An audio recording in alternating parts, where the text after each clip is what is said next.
Study committee. The vote of the subcommittee or the study committee was moved by Gorman, seconded by Willett, and a 4-to-1 vote to ITL. That was the motion of the subcommittee. Yes. All right. Is there discussion? Do you want to make the motion? I know it's writing blurbs. Yes, I know. I've got 2 already. So. Yeah, I know. Would one of my committee members like to do that, it'd be Mary? nice if someone else on the subcommittee wrote that. Why am I being targeted? My eyesight. Ann doesn't have one yet. I just got all of these. No, I don't, it's all right. You've already written 2. I mean, you have to write 2, so. Who else was on the subcommittee? Now we have Representative Gorman, Willett's not here, Frazier, and Bick. I'll move ITL. All right, Representative Wilder moves ITL on House Bill 1392. Is there a second? Second. All right, second by Representative. Good, because I already wrote your name. Who was the second? Representative Grassi. All right, now we can, it's open for discussion. Just a comment. Yeah, Representative Myler is recognized. Thank you. Excuse his motion. Sorry. We looked at this in a variety of different ways. And again, the question is this bill there's no problem at this point in time. The DOE has indicated that they're not aware of any issues that have come up around this. And so based upon really not having a problem, we decided that it just wasn't necessary. The other concern I think that we also had was the issue, particularly in rural areas, that if there wasn't some sense of restriction that it might have a negative impact upon smaller school districts. I wouldn't say rural, I mean smaller school districts. And I think, if I recall right, looking at my committee members, those were 2 of the issues that we were trying to address and why we felt it wasn't necessary to do that. So basically, there's no problem. Oh, Representative Grenier and then Representative Bone. Thank you, Madam Chair. I certainly don't agree with let me rephrase that. I agree, you get in trouble with double negatives. I agree with the general idea of not letting everyone lead. But one of the discussions we had at some point was in areas where there are not that many students and allowing only 10%, for instance, in Representative Ladd's area, what if we could get more students? And I went and read the RSA, and it does allow for the local school district to make an exception. The problem there that I think for me, and it's only my concern, is what if someone in that district, for instance, we have multiple schools perhaps that would be involved, what if they just want to put a roadblock to this? And I guess I'm only going to raise that as an issue because this bill is sort of an all or nothing, but I think there is a concern for the future as to what we can do with the whole process beyond the local in case that people are impeding the possibility of some kind of charter school that would service an area. And I'm just going to raise that as a concern in terms of this bill. Thank you, Representative Grenier. Representative Bone, you had your hand up. Yes, thank you. I mean, one of the problems, one of the issues, we do have, charter schools have lotteries, they can only accept so many students. But one of the big concerns that we keep hearing over and over again by people with charter schools, there aren't any in the North Country. And that's the problem. If only 10% of, and we have a big area of North Country, and if we don't change the 10% rule, then there's a lesser possibility of any charter schools opening in the North Country because of distances that students would have to drive or get to go to a school, and even across mountains and whatnot, if they wanted to go to a charter school. So that was why, I co-sponsored this bill, was because of, hey, we need some charter schools in those rural areas where there aren't, many charter schools now, and this would open up the possibility of some charter schools starting in those areas.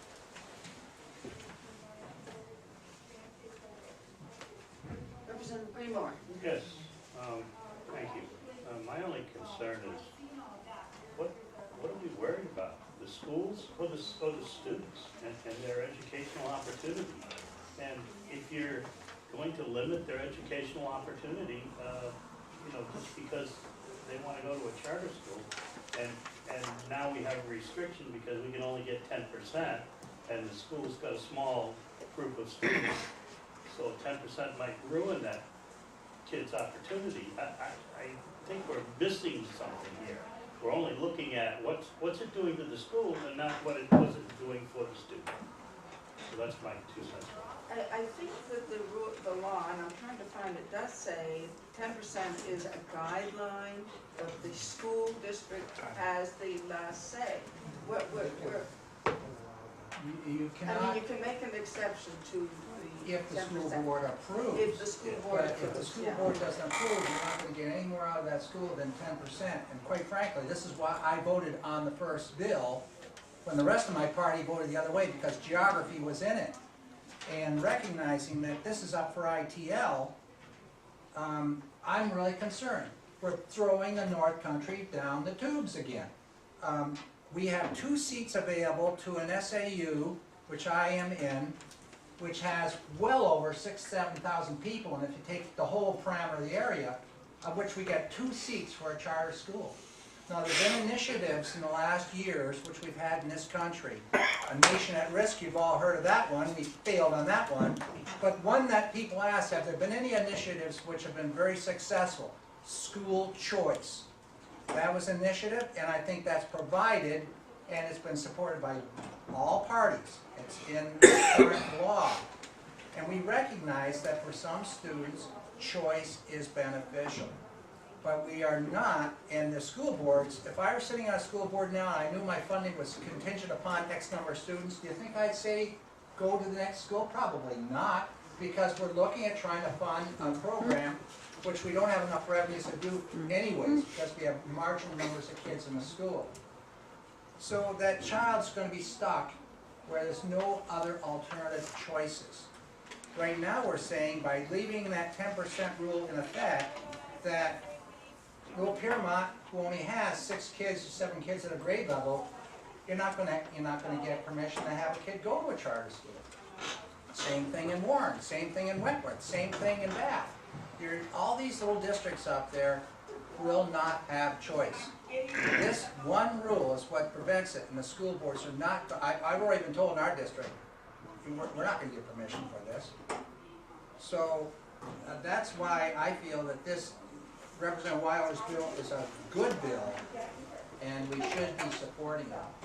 Always remember also that any charter school, wherever it exists, operates on lottery. I don't So think you have a there big is lottery. no guarantee, there is no guarantee for children to be accepted in the charter school. I would just like to see a charter school.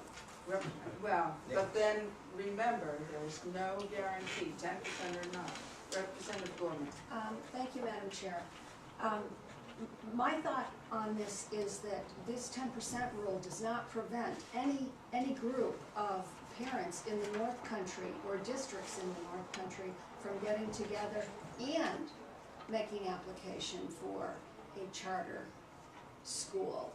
They can do this. There is nothing that is preventing them from doing it.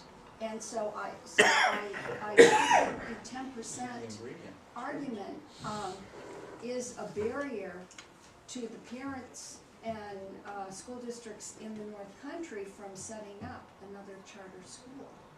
I'm not sure how that. There's no kids. Representative Spain. Yes, I'm done. I'm hearing that there seems to be no problem.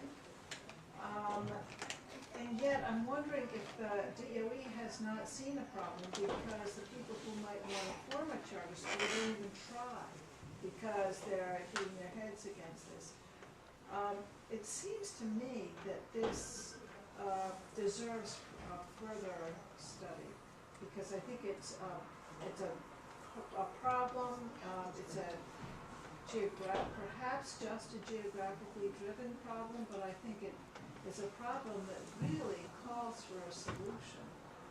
And I don't know whether we wanted to set up a study committee around it or what, but I would hate to ITL this bill, leaving such a serious problem out there. Thank you, Representative Cordell. Thank you, Madam Chair. I think that parents are the ultimate consumers of education because they know what's best for their children. So they are the ultimate consumers. I know if my child, my children, my three were very different, and if there was one who had the opportunity to go to a charter school in the North Country or wherever, and the school board said, no, your child can't go because, you know, that would be over 10% or whatever the number was, I think my next stop would be my lawyer's office. Because I think that parents should be able to send children to where they think they will get the best education. And some arbitrary rule as to a number or ruling by the board, I think works to the disadvantage of both the parents and the students. Yeah, just to comment on Representative Spang's argument.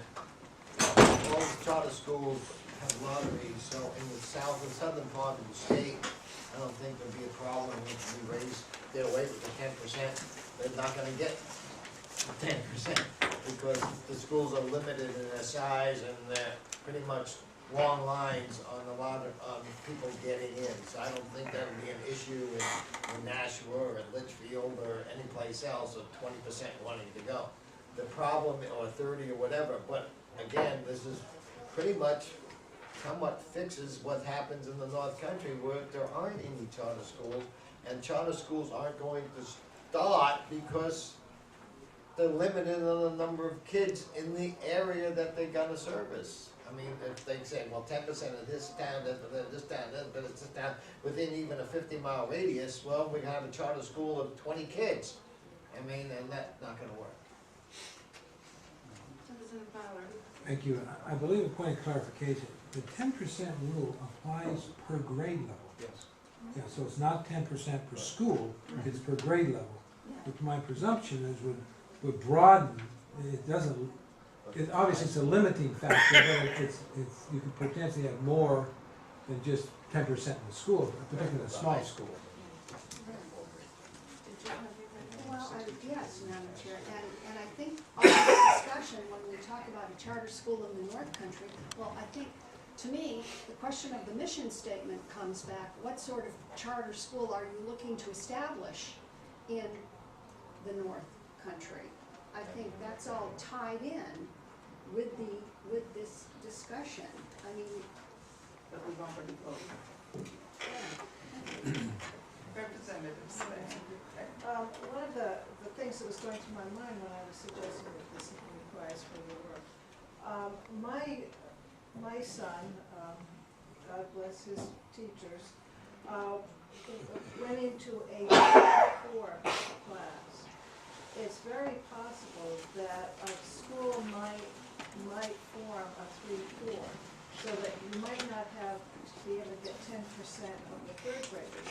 But if you took the 3rd graders and the 4th graders together, you could form a 3-4 class in both the public school and the charter school. So you'd have the requisite number, it just wouldn't be divided by grade level. So I think there are options out there.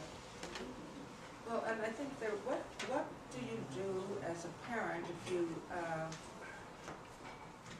if you take your child out of the school, and there's no room for your child in the charter school? I mean,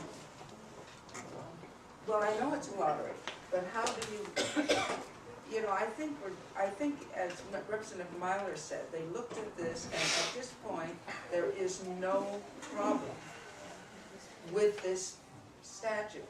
It not only gives the 10%, but it also says, it gives the school board, the local school board, the final say. So I think there's flexibility there. Representative Kane. While I'm sympathetic to the idea of studying an issue, I would encourage not another study committee. Yeah, we agree. Yeah, this is very good. Representative King is very, her leadership, and with the priority from the Speaker's office, we do not want study committees. Well, but unless it's absolutely necessary. Representative Shaw. Yes, I'm a co-sponsor on this bill, so I'm going to have to support it. Well, then, you're saying you're going to, all right. Are we ready to vote on the bill? Representative Glad. There's a lot of issues I'm going to vote which against I that. could look at and discuss here. We were sort of trying to get away from grades in these schools and getting to competencies. And so who knows, down the road, we may not even talk about grade 1.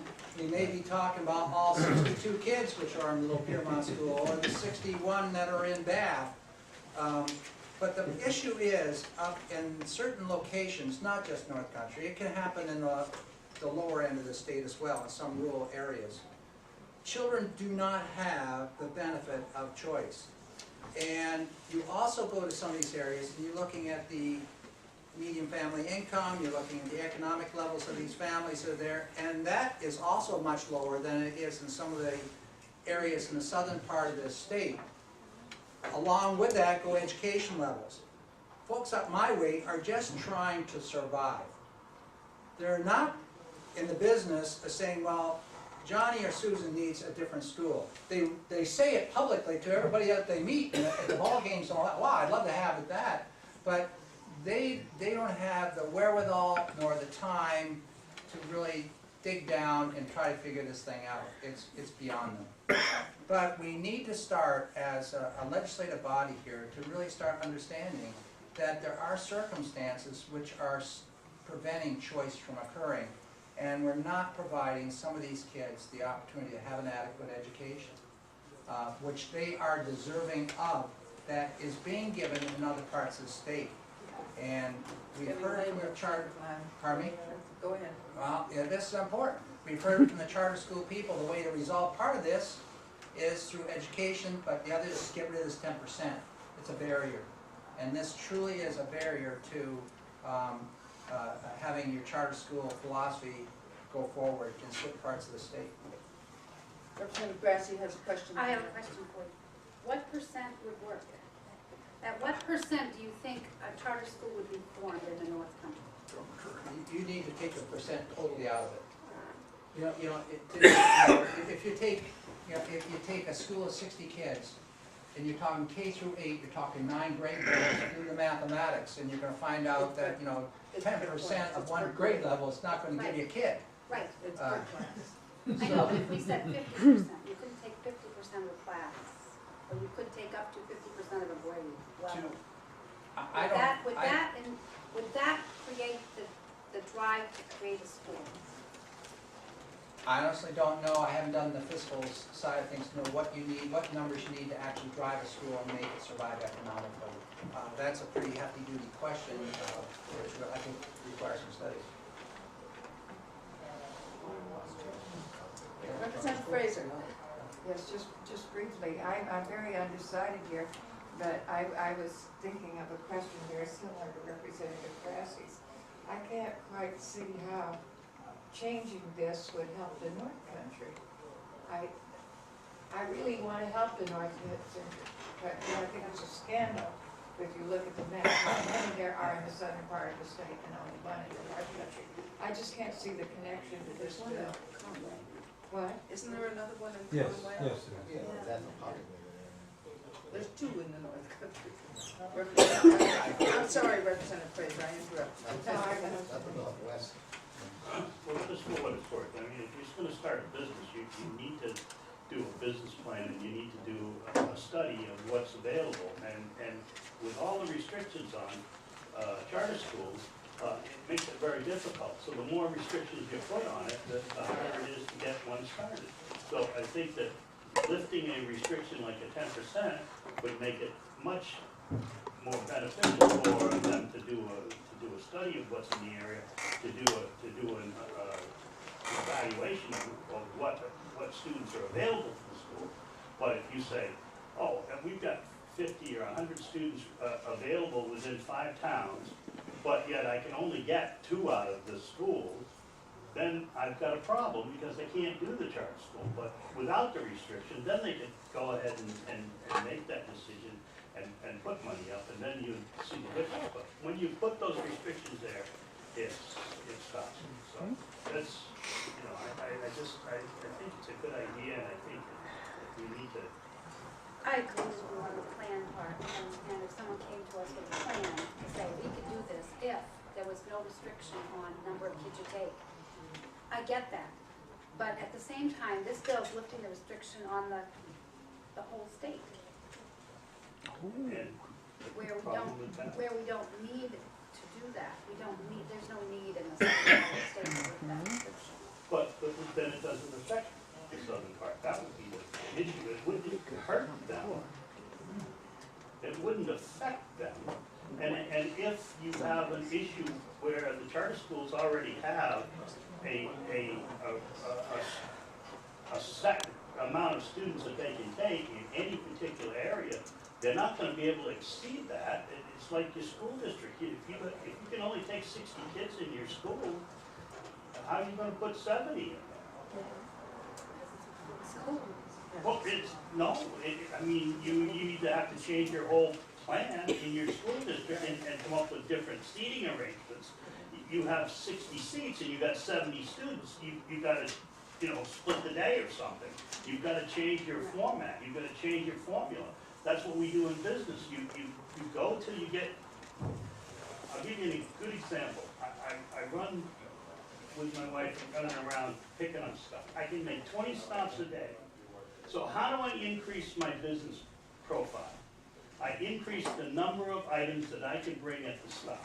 So instead of just picking up scissors and blades and knives, I added shampoo and I added all the things that a groom would use, okay? Now I make my stops, but then now instead of $5, it's $25 or $30 or $50. So I had to make an adjustment just because I can't put any more stops in the day. School systems have to do the same thing. They've got to base their educational process on what they can physically manage. Their students and what they can. Thank you, Representative King. I'm just wondering, not having been a member of this committee, if someone could articulate the logic behind the 10% to begin with. It's funny you should say that, because I was just thinking, as Representative Greenwald was speaking, is that some years back, people sitting around the table, just as we are, came up with this 10% figure. Now, I was not here. I was sitting across the hall. Were you here, Representative Hall? that happened to. No, none of us were here, and so, but it was studied, the concept was studied in subcommittee, and it appeared, as Representative Myler said, that there doesn't seem to be a problem with it. So we've lived with it. Yes, Could I just follow up? Sure. Not knowing what the outcome of releasing that constraint is, it seems premature to be moving ahead with legislation to remove it. My best guess is it has something to do with the number of children in the regular public schools not being drained off. And without someone here to explain what the consequences are ultimately, moving ahead at this point in time doesn't seem logical. Despite the arguments that we hear about needing to help the North Country, but when I was on the Science Committee, we heard we needed to help the North Country too. And we all want to, but we don't want to do it enjoy something else that's been put in place that we're not aware of. You raised a very key point. Representative Bohm and then Representative Myler, do you want to respond to On that? on the charter school issue, I wasn't here at meetings or anything, but I know there was a big issue when even starting charter schools to start with. And there was federal money available, and that was somewhat of a limitation. And probably I would think that the 10% was probably done just to get the charter school bond passed. Yeah, because they know we're not gonna hurt anybody by more than 10%. So that was, and we're only going to allow X number of charter schools. So that to me sounds like why the 10%.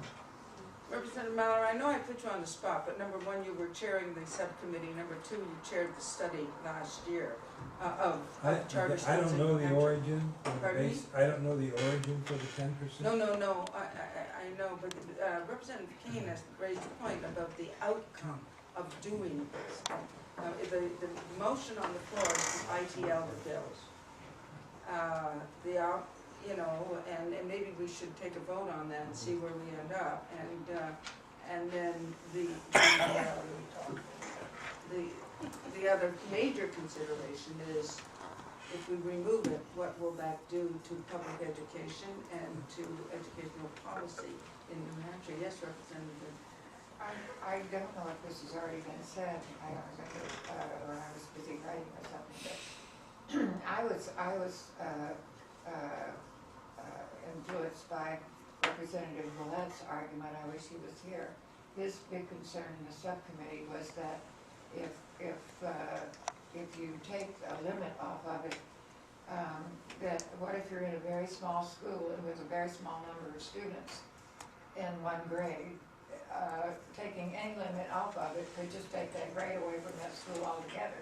Then they wouldn't have a grade, and you could have a kid moving town to be in that grade, and nothing there for them, or those coming up wouldn't have a grade to go to. And I found that a very compelling problem that goes along with what Representative Payne says about unintended consequences here. I'll just add one more sentence, and that is, I'd be a lot more comfortable here if it had just raised the percent. It's the complete lifting of any controls on it that concerns me. Representative Millett said. Well, being in business, I've learned one thing: don't fear competition, because it only helps your business, and that's what you're talking about. Fear of competition. So I'm sorry, but Not necessarily. I see Mr. Duncan rising out of his seat. Well, it's only to say that Dean Mixner told me that the original discussion was about if there was a specialized school being formed nearby, the school could lose, the traditional public school could lose enough students out of a class to disenable them from offering a similar coursework like an advanced course. So literally it was something like the Nashua situation or something like that, where we wouldn't have enough kids left for AP course in X. That was Well, his thank you for description of that history. Thank you. All right. Yes, Representative Grandin. Well, I do have to say that I'm always troubled by our discussions here because they seem without result. But there is one clear point that should be made, is that unless charter schools want to start an open door policy like public schools are, they cannot exist in an area without the public schools, because you know that when a kid shows up at your door in a wheelchair or in a wheelbarrow, you have to provide service for them. And this is this problem we're getting with dual systems. We have the public school on one hand, regardless of numbers, regardless of anything, they have to take the kids. And if you get too many kids, you get a portable classroom. The charter schools do not have that responsibility. And so we're running into a problem here where we can, by practice, shut down grades in the public school and put the public school essentially almost out of business, That was the- where, what happens next?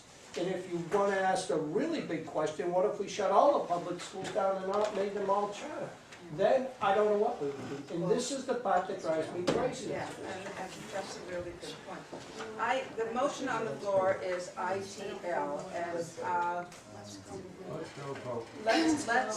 vote and see where we end up, and then hopefully go from there. It's ITL, it's been moved by Representative Myler, seconded by Representative Grassi, and I'm gonna ask the clerk to call the roll. ITL. Representative Grassi, Yes. Representative Shaw, no.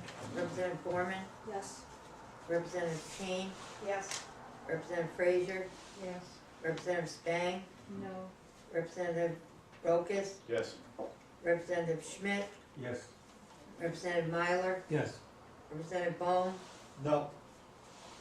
what? No. Sorry. Representative Ladd, No.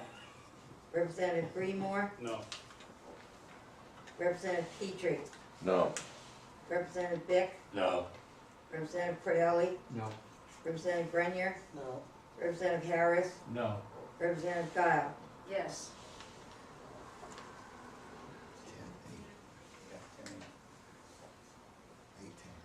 Eight, 10.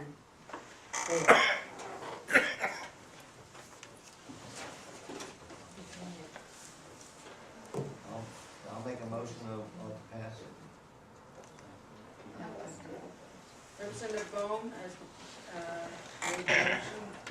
I'll second.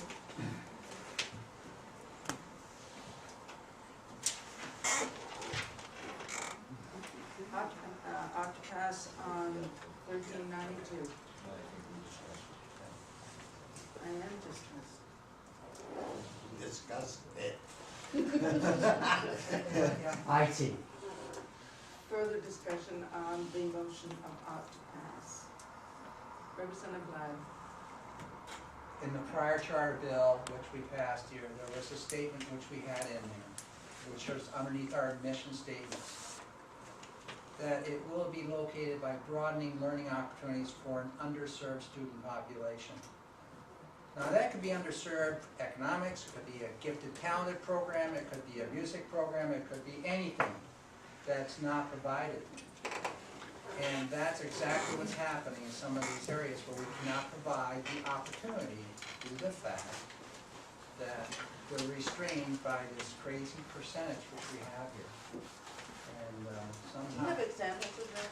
pardon, Do you have examples of that? of what? Of the schools that are restrained by? I've been told by We need administration that if it came to the time where we had to vote as a board to allow it, we wouldn't. We need a little more than just anecdotal evidence of data. Oh, can I add to that then?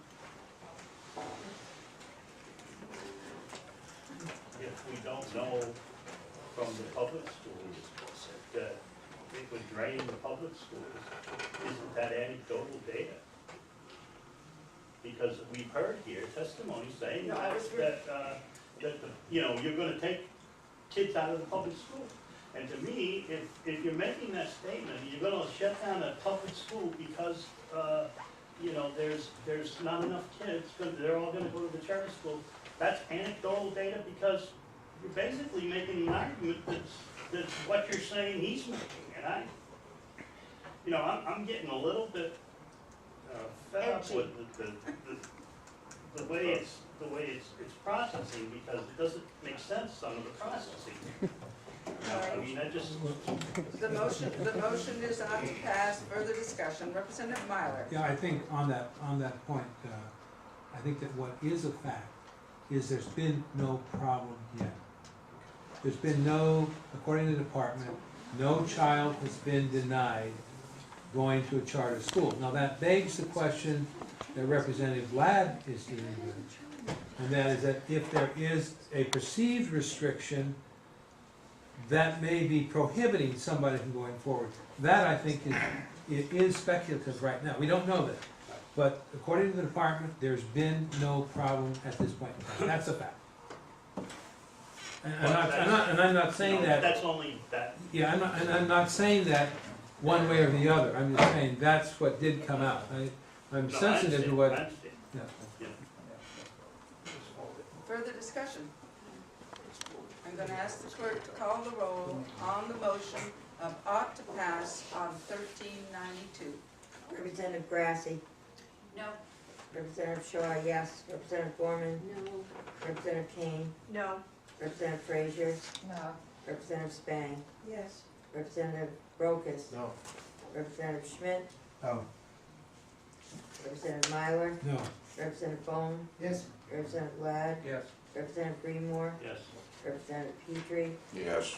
Representative Vick, Yes. Representative Cordelli, Yes. Representative Grenier, Yes. Representative Harris, Yes. Representative Guile, No. and 8. Okay. The motion is ought to pass. Ralph, you wanna do a minority? I'm doing the majority. Oh, I'm sorry. I'm sorry, you're right. Does somebody wanna do a minority? Yes, I usually do the minority. Of course, Travis is the minority, right? All right, I want to thank you all. We will have one bill recessed from today's calendar, and that is 1488, and that is the bill relative to adopting the interstate compact on educational support for military children. There is an amendment that has been submitted. It is a lengthy amendment. I hope you will get a chance to look at it. And I'd like to thank Representative King for sitting in on the executive session and taking time from other responsibilities, and I appreciate Thank that. you, and you've all been very cordial, I appreciate it. Yeah, well, we were getting to the point where that's reality. Don't just love us. Yeah, but everybody have a great vacation. You're off now until March the 4th. And there will be subcommittees in the town scheduled for the morning of March the 4th. And then executive session at the beginning of 1 o'clock. My committee, on, Representative Grenier, hold on.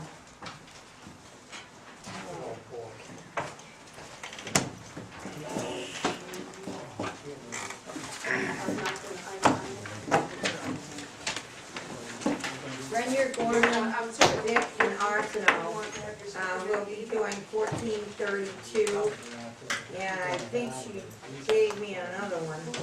1238.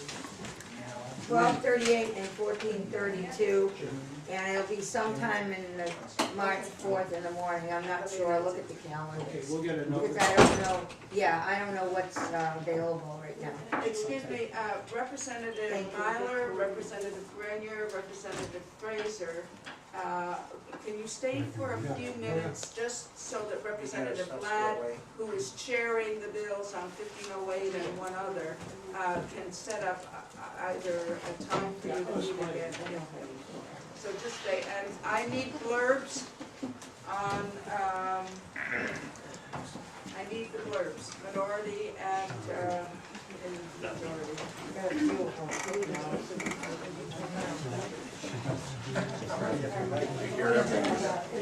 My bad. Guess you had quite an accident down there today, or? Yeah, I saw all the cars. Did ya?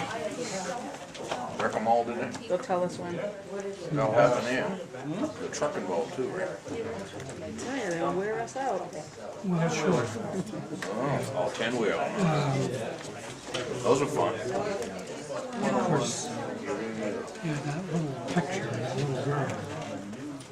They've seen it, because I've seen it.